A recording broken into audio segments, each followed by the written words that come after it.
Chris, 9 games on the NBA docket Friday night. Best on paper, 3-seed Knicks in the East hosting, or visiting rather, the top-seeded Cavs. Knicks off to the best 55-game start since 1996-97. But you see that stat, 0-5 against the Cavs, Celtics, and Thunder. In the words of Lizzo, they are great till they gotta be great. And more of the same.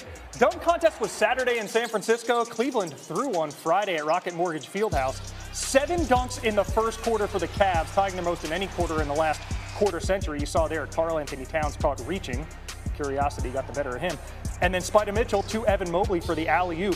In very related news, Cleveland's up a dozen after one. Early second quarter, same margin. This is where Donovan Mitchell locked in, goes inside, gets the roll, increases the lead to 14. Brief scare in that second quarter here. Darius Garland missed significant time last year with a broken jaw, land right on his face in serious pain. Everybody gathered around Garland.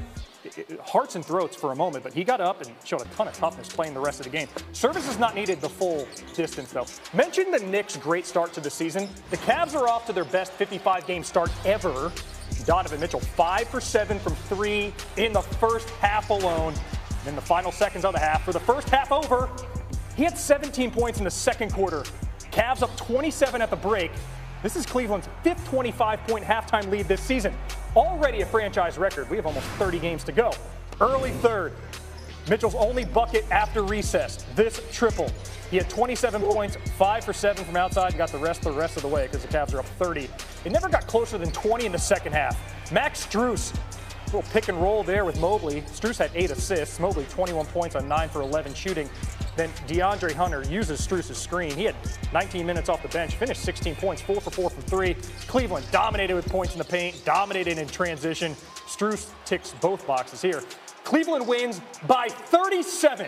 Cavs 26-4 at home, best in the NBA, and their best start since, well, the year before LeBron took his talent to South Beach. Joined now on SportsCenter by Evan Mobley, fresh off 21 points, 8 boards, 3 steals. Evan, on any given night, you might be the best defensive player in the NBA, but the number that's going to stand out from this win over the Knicks, 142, the points scored. How gratifying is it to have a quality opponent come to town and win like that? Yeah, it feels great. I feel like it was a team effort. Everyone pitched in. Everyone did a great job and was focused from the jump. And we got a lead and built it. And from there, we just took it to the end and finished strong.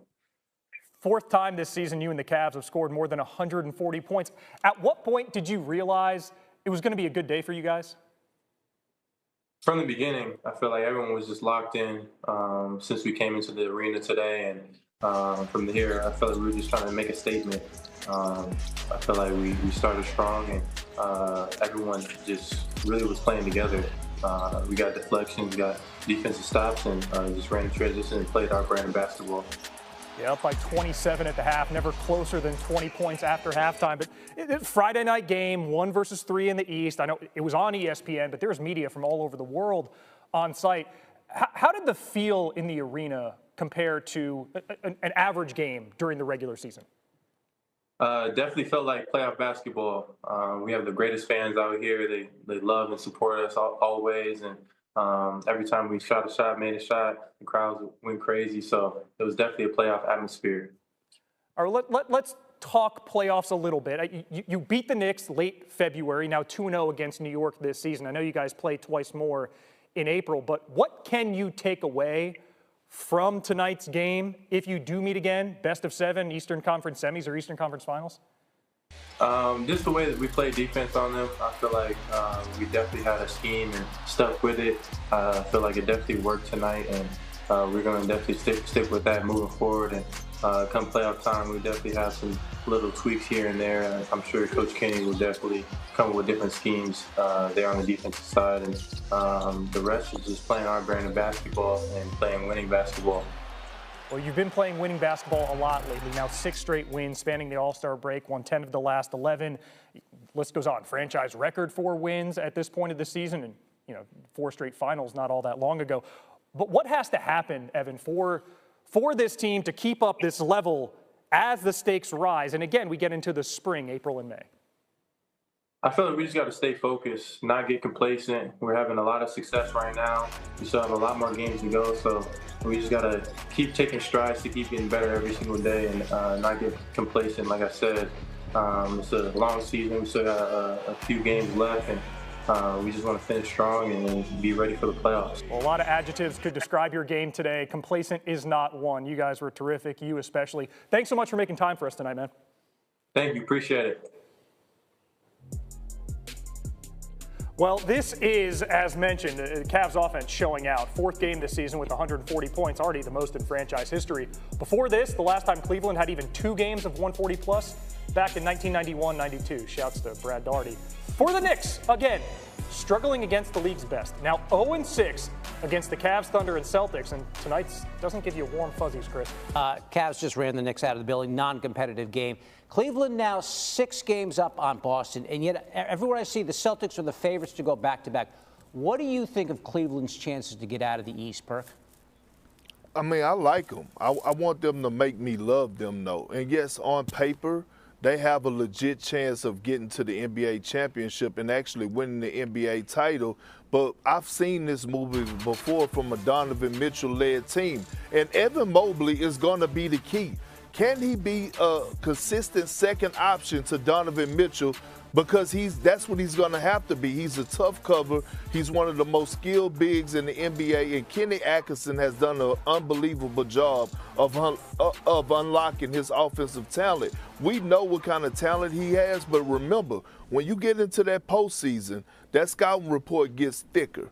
And at the end of the day, I need to see what Evan Mobley could do. Can he put up that 20 to 25 points a night consistently throughout a 7-game series? That's what's going to take the Cavs over the hump if they're trying to get to the promised land and ultimately win the goal of bringing home another championship to Cleveland. It is setting up to be some sort of a postseason with that team, Boston, the Thunder, and all that. Let's go to the Knicks, Perk. They literally got dunked on for 48 minutes. Nicole showed you the highlights. They're just over and over again. Knicks, really an up-and-down team. What's their biggest problem right now?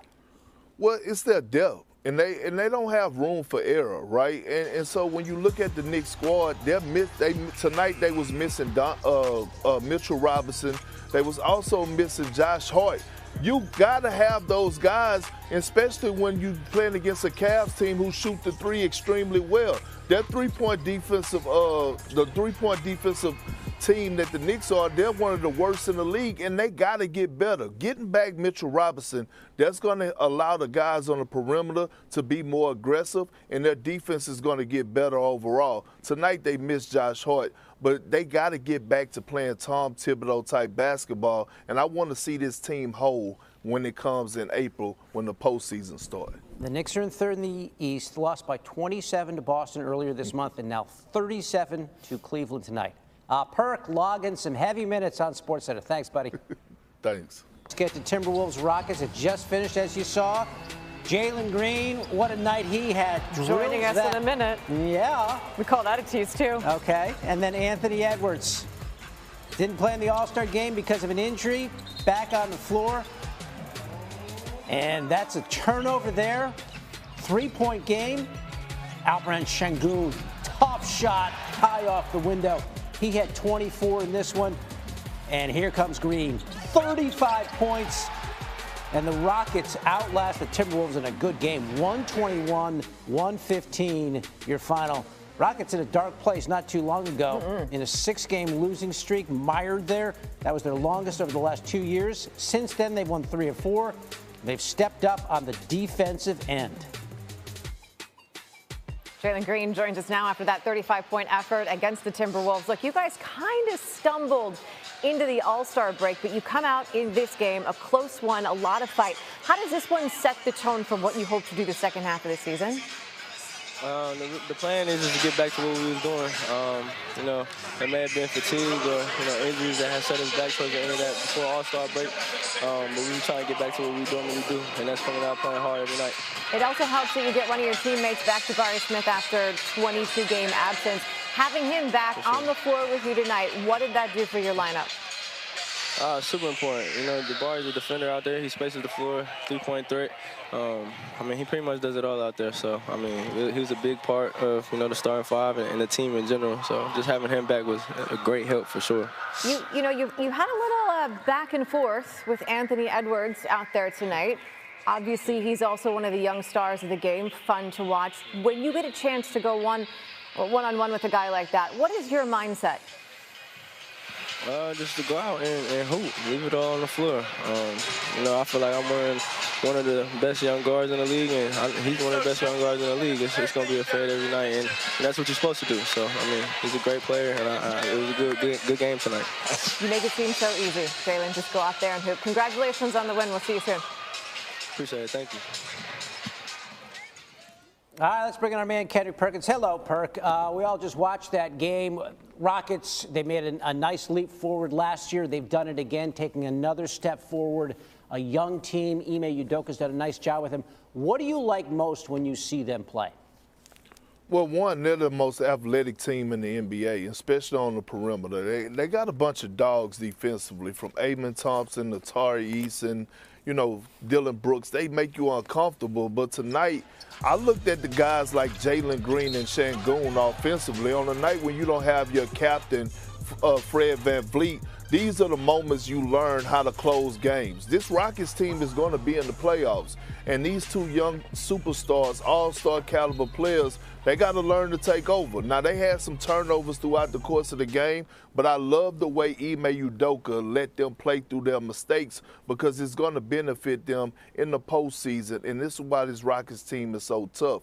You don't find a young team that play a gender-free basketball the way that they do.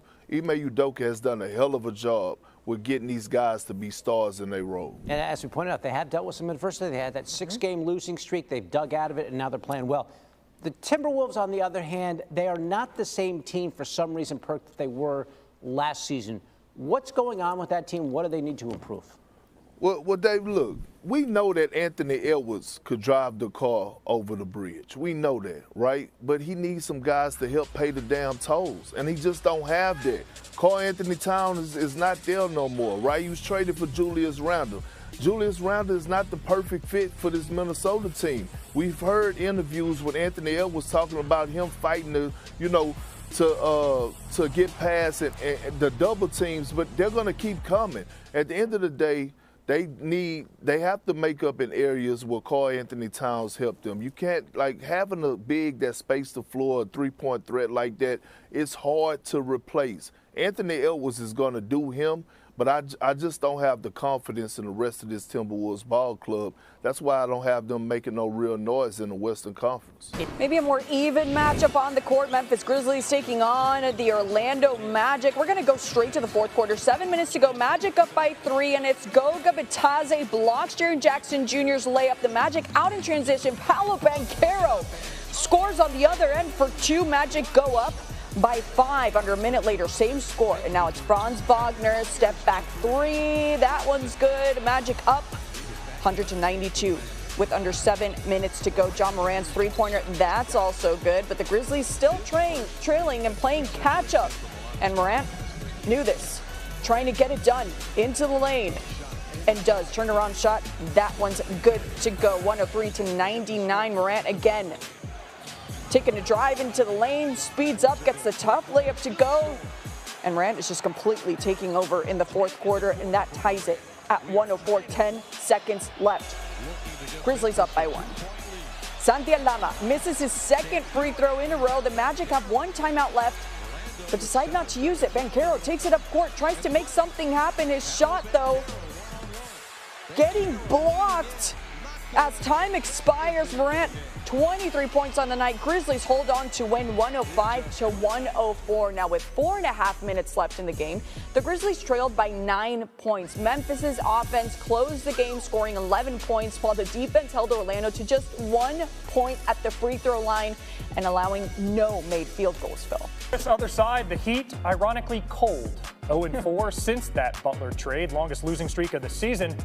Up in the 6th, Tyler Hero and the Heat needed more than 4 quarters against Emmanuel Quickley and the Raptors. Fast forward to the 2-minute mark of the 4th. Raptors down 1. Quickley knocks down the triple. He had 23. Raptors up 2. Next Heat possession. Hero living up to his name. Step back in Quickley's eye. He went 4 for 9 from outside. Miami's up 1. Under a minute to go. Raptors up 1 after a made free throw. RJ Barrett, Toronto native, inside, high off the glass, 2 of his game-high 29. It's a 3-point game, but next Heat possession, Andrew Wiggins, also from Toronto, fouled by Barrett on a three. Wiggins would go to the line and make all 3 free throws, tying the game. 7 seconds left. Hero to Bam to snap the 4-game losing streak. No! Wiggins also no. We've got overtime, but in OT, Hero, the worst thing to happen to a Raptor since the Cretaceous period. From the free throw line, Hero puts Miami up 5. He had 28. Next possession, we're pulling away. Bam, there he is. He had 19 and 12. Heat up 7. Then the dagger, the old man game by Wiggins. Backs down his defender. Heat win for the first time since trading away Butler. And now to the Pelicans and the Mavs. Kyrie Irving and Zion Williamson take it to early in the first quarter. The game was tied 5. Just getting things going. Kelly Olynyk throws it up to Williamson, who throws it down. Pels up by 2. Irving now getting the alley-oop. There it is. Mavs led by 10 after the first quarter. On to the second. Over 1 minute left. Irving finds P.J. Washington. He dunks it home. 20 points for him in the first half. The game was tied. Max Christie now open. Taking advantage of that for the 3. Mavs leading by 3 at the half. On to the third. Pels are down by 4. Williamson doing something about it. Gets that plus the foul. 29 points for him. Irving drives. Pulls up. Nails the jumper. Mavs up by 4 entering the fourth quarter. We're there now. Mavs up by 2. Williamson turns it over, though. Washington finds Klay Thompson, who takes care of business with the 3. Mavs still up. Only by 3, though. Irving said only? Let me do something about that, and he does. Mavs up by 6. Irving gets the pass inside, spins and lays it in. He's got the tricks and the flicks. Mavs up by 8. Irving gets a catch, shoots the 3, and nails it. 35 points for Kyrie Irving, and the Mavs win 111-103. All right, speaking of Kyrie, in his last game before the All-Star break, he dropped 42 against the Warriors. And now tonight in his first after the break, he had 35 points. That marks the first time he's had 35 points in consecutive games since being traded to the Mavs. Spurs are on the second night of a back-to-back. They beat Phoenix by 11 yesterday in Austin. They're back at the Moody Center on UT's campus, facing the Pistons. Sneaky hot are the boys from the 3-1-3. And you better put your hands up when Dave Cunningham's coming downhill. Or maybe not. That'll get you on the wrong end of top plays. Number 1 pick looking apart, as is Jalen Durant. Blows past his defender. Detroit's up 9. And then just keep getting the momentum going. Asar Thompson kicks back out to Cunningham. Inside, reverse lay-in. Pistons up 11. Cunningham, inside, outside, didn't matter. Detroit's up 15 midway through the third quarter. Still in the third. Pistons up 18. Tobias Harris still doing work. He's got the old man game going, too. He had 22 points, 8 for 11 shooting. Detroit's up 21 heading to the fourth. Jalen Duren had 21 in this game and 15 boards off the lob from Dennis Schroeder. Pistons up 21 at this point, then finishing touches. Cunningham, 25 points, 12 assists, including that lob to Duren. All right, we're going to see that. We better see that on top plays. Pistons, I would say quietly winning 5 in a row, but not a darn thing quiet about that. That's one of the best dunks we're going to see all season, despite De'Aaron Fox's best efforts. Spurs fall in Austin. Bucks Wizards, here's something else making noise. Chris Middleton making his Wizards debut after being traded from the Bucks. We're taking it early in the third quarter. Giannis feels Middleton riding him down the floor, but fights through the contact for layup. No surprise there for Giannis. He's used to it. A little spin move, why not? And another easy layup. What do you do about that? I mean, he knows Middleton pretty well, but you would think Middleton knows him pretty well too. On to the fourth. It's Giannis again. The Bucks still leading, but it was Keyshawn George there for the block. Giannis immediately fouls George and fouls out of the game. He picks up a cheap foul there. So his night is over after 18 points and 6 rebounds. Frustrating for him. Wizards still trailing, though, by 7. Middleton picks up his dribble, fires a pass to the corner for Alex Sarr, who gets the 3. Middleton knocking down the 3 over Kevin Porter.